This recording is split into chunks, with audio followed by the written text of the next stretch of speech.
లంచం తీసుకుంటూ Bhadrachalam FTO, DRO, ACB అధికారుల చేతికి చిక్కారు. రోడ్డు నిర్మాణ పనుల్లో చెట్ల నరికివేత వ్యవహారాన్ని సాకుగా చూపించి ఓ కాంట్రాక్టర్ నుంచి లంచం డిమాండ్ చేసిన భద్రాచలం అటవీశాఖ ఉన్నతాధికారులు ఇద్దరు రెడ్ హ్యాండెడ్గా ఏసీబీకి చిక్కారు. చెర్ల మండలం పూసగుప్ప ప్రాంతంలో కొత్తగా రోడ్డు వేస్తున్న సమయంలో అటవీశాఖకు చెందిన పలు చెట్లను తొలగించాల్సి వచ్చింది. నిబంధనల ఉల్లంఘనను సాకుగా చూపి సదరు కాంట్రాక్టర్పై చర్యలు తీసుకోకుండా ఉండేందుకు Bhadrachalam forest divisional officer Sujatha, చెర్ల ఇన్ఛార్జ్ కృష్ణయ్య ఏకంగా 10 లక్షలు డిమాండ్ చేశారు. ఇంత భారీ మొత్తాన్ని ఇచ్చుకోలేక సదరు బాధితుడు ఏసీబీ అధికారులను ఆశ్రయించాడు. వారి సూచన మేరకు గురువారం మొదటి విడతగా 3.5 లక్షలు లంచం తీసుకుంటుండగా ఏసీబీ డీఎస్పీ వై రమేష్ బృందం మెరుపుదాడి చేసింది.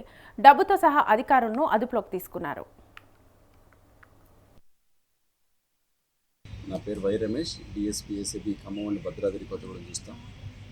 ఈరోజు మనం భద్రాచలం ఎఫ్టీఓ గారి ఫారెస్ట్ డివిజనల్ ఆఫీసర్ దగ్గర ఉన్నాం. ఇంతకుముందు ఫారెస్ట్ డివిజన్ ఆఫీసర్ శాంతారప Sujatha, forest division officer Bhadrachalam, plus DRO okay Krishnaiah, తేగడ అయిన డిఆర్ఓ గారు, ఇన్ఛార్జి ఎఫ్ఆర్ఓ చర్ల, వీళ్ళిద్దరూ 3.5 lakhs 3.5 లక్షల రూపాయలు లంచం తీసుకుండగా మా ఏసీబీ టీం రెడ్ హ్యాండెడ్గా పట్టుకునింది. సబ్జెక్ట్లోకి వెళ్తే ఒక కాంట్రాక్టర్ దగ్గర నుంచి వీళ్ళు 3.5 లక్షల రూపాయలు తీసుకున్నారు.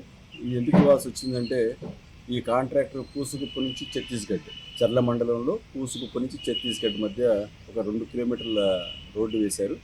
ఈ రోడ్డు వేసే క్రమంలో అక్కడ ఫారెస్ట్ డ్యామేజ్ అయిందని చెప్పేసి ఆ డ్యామేజ్ అయిన ఫారెస్ట్కి ఎటువంటి కేసు రిజిస్టర్ చేయకుండా, అతనికి ఎటువంటి ఫైన్ వేయకుండా ఉండడం కోసం వీళ్ళు 10 లక్షల రూపాయలు డిమాండ్ చేశారు.